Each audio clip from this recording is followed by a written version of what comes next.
ओम नमः शिवाय। शिव पुराण अध्याय पहला।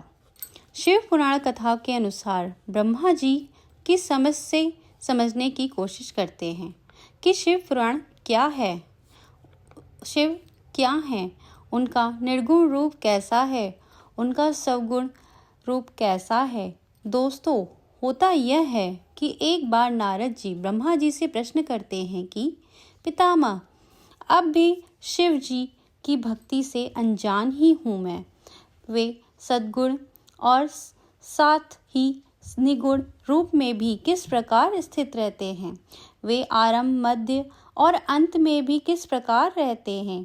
आप उनके बारे में जो कुछ जानते हैं कृपया उन पर प्रकाश डालें, जिससे मुझे और आपको भी प्रसन्नता मिले। यह सुन ब्रह्मा जी प्रेम मग्न हो गए और उनकी आंखों से आंसू निकलने लगे। उन्हें तन मन, स्त्री पुत्र आदि किसी का भी कुछ ध्यान न रहा। कुछ देर बाद जब वह पुनः सचेत हुए, हंसकर बोले, हे नारद, तुम्हें धन्यवाद है, तुमने मेरे संपूर्ण कुल को मुक्त कर दिया, क्योंकि तुमने हृदय में भगवान सदाशिव की भक्ति उत्पन्न हुई है।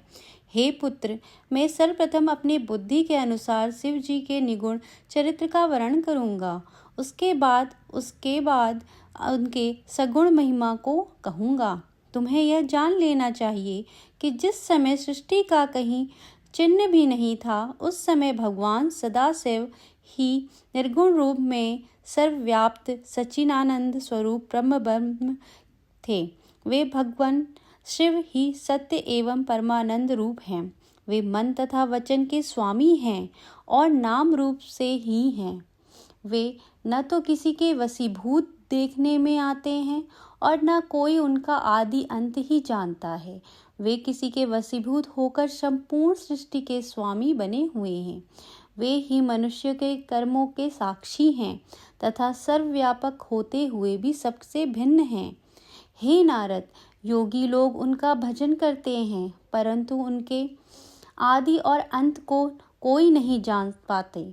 वे निगुण स्वरूप वाले प्रभु बिना कान के ही सब कुछ सुन लेते हैं, बिना आँख के ही सब देख लेते हैं, बिना मुख के ही संपूर्ण पदार्थों को भोजन कर लेते हैं और बिना जीवा के संपूर्ण विद्याओं को पढ़ते हैं।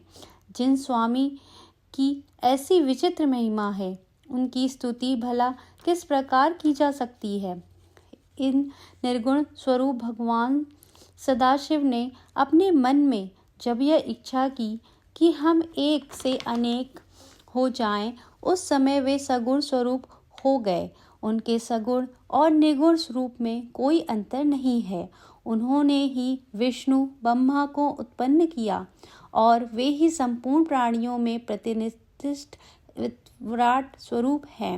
ब्रह्मा जी बोले, हे नारद, अब तुम उन त्रिशूल पाणी भगवान शिव के उस सगुण स्वरूप का वर्णन सुनो, जिसका स्मरण करने से ही संपूर्ण पाप नष्ट हो जाते हैं। अपने सगुण स्वरूप में वे मस्तक पर जटा जूट और गंगा जी को धारण करते हैं।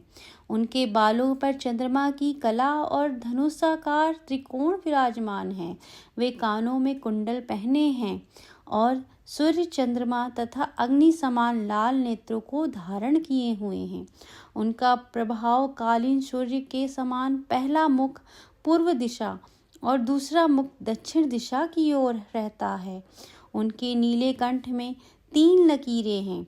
उस कंठ में विराजित हलाहल की सांता भक्तों के मन को यूं ही हर लेती है। वे अपने गले में मुंडों की माला धारण किए रहते हैं और हाथ में त्रिशूल लिए रहते हैं। ऐसे संपूर्ण कलाधारी शिव जी के पवित्र स्वरूप के स्मरण करने मात्र से ही संपूर्ण दुख दूर हो जाते हैं और परमानंद प्राप्त होता है। ओम नमः शिवाय।